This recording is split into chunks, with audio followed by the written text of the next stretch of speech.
అయితే చూసుకుందామనడంతో పాటు ఈ నకిలీ ఫోటోలు వీడియోల గురించి కూడా చర్చ జరుగుతుంది హైదరాబాద్ సెంట్రల్ యూనివర్సిటీకి సంబంధించి. మీరు ప్రతిరోజు సోషల్ మీడియాలో చూస్తున్నారు ఇవన్నీ, ఈ నెమళ్ళు, ఈ జింకలు, ఈ జేసీబీలు, అట్లానే ఇక్కడ చనిపోయినటువంటి జింక, అట్లాగే దుప్పి బయటకు వచ్చిందని చెప్పేసి వీటన్నిటి గురించి కూడా రాష్ట్ర ముఖ్యమంత్రి రేవంత్ రెడ్డి సీరియస్ అయినట.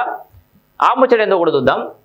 కంచగచ్చబౌలి వివాదంలో ప్రభుత్వ ప్రతిష్టన దెబ్బతీసిన వారిపై కేసు పెట్టండి, పోలీసులు ఉన్నతాధికారులకు సీఎం ఆదేశం. సూత్రధారులను గుర్తించే పనిలో సైబర్ క్రైమ్ పోలీసులు. ముందుగా ఇవి చెప్తాం. ఇగో సోషల్ మీడియాలో పెట్టిన కొన్ని ఫోటోలు, వీడియోలు తమ విచారం నకిలీగా తేలినట్లు సైబర్ క్రైమ్ వర్గాలు తెలిపాయి. సైబర్ క్రైమ్ వాళ్ళు చెప్పిన ప్రకారం ఇగో ఇది కూడా నకిలీ. యంత్రాలతో చెట్ల తొలగింపు ప్రక్రియ జరుగుతుండగా నెమళ్ళు, ఇతర వన్యప్రాణులు భయంతో పారిపోతున్నట్లుగా సోషల్ మీడియాలో పెట్టిన ఫోటో నకిలీదని తేలింది. ఆ ఫోటో 99% ఏఐతో తయారు చేసిందని వెల్లడించారు. ఇది ఆల్రెడీ మనం కూడా ముందుగానే చెప్పినాం. ఇంకొకటి, బీఆర్ఎస్ నేత క్రిషాంక్ జింక ఫోటోను పోస్ట్ చేసి అది కంచగచ్చబౌలి భూమిలో యంత్రాలకు బలైపోయిందంటూ పేర్కొన్నారు. ఆ ఫోటో కూడా నకిలీదని సైబర్ క్రైమ్ అధికారుల విచారణలో తేలింది. అందులో జింక కాళ్ళు కట్టేసి ఉన్నాయని. నీకు జింక కాళ్ళు కట్టేసి ఉన్నాయి. అండ్ జనరల్గా అయితే జింకలు నీకు యంత్రాలకు ఎట్లా బలైతే ఉరుకుతూనే ఉంటాయి, ఒక దగ్గర ఉండేవి. జేసీబీలు వస్తుంటే జింకలు ఆడనే అది వచ్చి గుద్దదాకా నిలబడది ఎక్కడొకటి. అది ఎక్కడో వేటాడిన జింక అని పేర్కొన్నారు. దానికి కంచగచ్చబౌలి భూములకు ఎలాంటి సంబంధం లేదని స్పష్టం చేశారు. అదే ఫోటోను పొరపాటున పోస్ట్ చేశానని క్షమించాలంటూ జర్నలిస్ట్ సుమిత్ జా ఎక్స్లో చేసిన పోస్ట్ కూడా విడుదల చేశారు. సో ఇది పొరపాటున పోస్ట్ చేసిన జర్నలిస్ట్ కూడా ఆల్రెడీ చెప్పిండు. సో ఇది కూడా ఫేక్. ఇక మీరు అనుకుంటున్నా ఈ బాగా దొప్పిది కూడా బాగా వైరల్ అయింది కదా.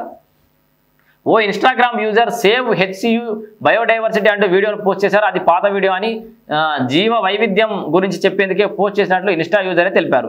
అయితే అందులో ఉన్నది విశాఖపట్నంలోని కంబాలకొండ వన్యప్రాణుల సంరక్షణ కేంద్రం నుంచి బయటకు వచ్చిన జింక అని సైబర్ క్రైమ్ అధికారులు తేల్చారు. దానికి సంబంధించి విశాఖపట్నంలో ఓ ఇంటి ముందు మార్చి 14న మరో ఇన్స్టా యూజర్ పెట్టిన ఫోటోలోని అదే జింక ఫోటోను విడుదల చేశారు. సో ఇట్లా అన్ని తప్పుడు ప్రచారాలు అయితే చేసినట్టు తెలుస్తోంది. అయితే దీని మీద రాష్ట్ర ముఖ్యమంత్రి రేవంత్ రెడ్డి కెమెరా కొంచెం ఎదుగు రాష్ట్ర ముఖ్యమంత్రి రేవంత్ రెడ్డి ఆగ్రహం వ్యక్తం చేసిండు. కంచగచ్చబౌలి భూముల వివాదానికి సంబంధించి సోషల్ మీడియాలో వెలువెత్తుతున్న నకిలీ ఫోటోలు, వీడియోలపై సీఎం రేవంత్ రెడ్డి ఆగ్రహం వ్యక్తం చేశారు. ఈ భూముల కోసం హైదరాబాద్ సెంట్రల్ యూనివర్సిటీ విద్యార్థులు ఆందోళన చేస్తున్న సంగతి తెలిసిందే. అయితే విద్యార్థుల ఆందోళనతో పాటు వన్యప్రాణులను కొడుతున్నారంటూ మార్పింగ్ చేసిన వీడియోలు, ఫోటోలు సోషల్ మీడియాలో విచ్చలవిడిగా ప్రచారం చేస్తున్నారు. ప్రభుత్వ ప్రతిష్టను దెబ్బతీసే విధంగా నకిలీ ఫోటోలు, వీడియోలను పోస్ట్ చేసిన వారిపై కేసులు నమోదు చేయాలని పోలీసులు ఉన్నతాధికారులను సీఎం ఆదేశించినట్టు సమాచారం. సో వీళ్ళందరి మీద ఆదేశాలు జారీ చేసిన రాష్ట్ర ముఖ్యమంత్రి నకిలీ ఫోటోలు ప్రచారం చేస్తున్న వాళ్ళ మీద చర్యలు తీసుకోవాలని చెప్పేసి కూడా రాష్ట్ర ముఖ్యమంత్రి రేవంత్ రెడ్డి ఆందోళన వ్యక్తం చేసినట. నకిలీ ఫోటోలు సృష్టిస్తున్న వారిని గుర్తించే పనిలో పడ్డారు. కొందరు వ్యక్తులు వీటిని తయారు చేయడం, సర్క్యులేట్ చేయడమే పనిగా పెట్టుకున్నారని, పాత్రదారులతో పాటు సూత్రధారులను గుర్తించాలని సీఎం రేవంత్ రెడ్డి ఆదేశించడంతో పోలీసు ఉన్నతాధికారులు ఈ విషయాన్ని తీవ్రంగా పరిగణిస్తున్నారు. జేసీబీలతో పని జరుగుతున్నప్పుడు నెమళ్ళు, జింకలు ప్రాణభయంతో పరుగు తీస్తున్నాయంటూ వచ్చిన ఫోటో, వీడియో మార్పింగ్ చేసినవేనని పోలీసులు చెబుతున్నారు. ఇక ఆందోళనకు దిగిన హెచ్సి విద్యార్థులు పోలీసులు అరెస్ట్ చేసిన క్రమంలో కూడా పలు ఫేక్ వీడియోలు సోషల్ మీడియాలో తిప్పారని పేర్కొంటున్నారు. ప్రతిపక్ష పార్టీల వారితో కొన్ని శక్తులు ప్రభుత్వ ప్రతిష్టను దెబ్బతీయడం కోసం అంశాన్ని వాడుకుంటున్నాయంటున్నారు. ఇలాంటి వారిపై సైబర్ క్రైమ్ బృందాలు నిఘా పెట్టాలని అంటున్నారు. సో ఇది ఎప్పటికైనా ప్రమాదమే. ఇట్లాంటి వాటి మీద ఖచ్చితంగా నిఘా పెట్టాల్సిన అవసరం ఉంది. లేకపోతే ఇది వాస్తవానికి అందరూ ఏదో అనుకుంటారు, ప్రభుత్వాన్ని బదనాం చేస్తున్నాం అనుకుంటారు. అసలు ప్రభుత్వం అంటే ఏంది? రేవంత్ సర్కారా, కేసీఆర్ సర్కారా, మోడీ సర్కారా, మన సర్కార్? తప్పులు జరుగుతాయి. ఇప్పుడు మన కుటుంబంలో కూడా తప్పులు జరుగుతూ ఉంటాయి. అంత మాత్రాన్ని ఇప్పుడు బయట కూడా అన్నాం కదా. సో సర్కారు కూడా మన సర్కారే. అదే కాంగ్రెస్ మొత్తం రాసేయాలి కదా, మనం మొత్తం జీవితకాలం కాంగ్రెస్ పరిపాలించిన రాసేయాలి కదా.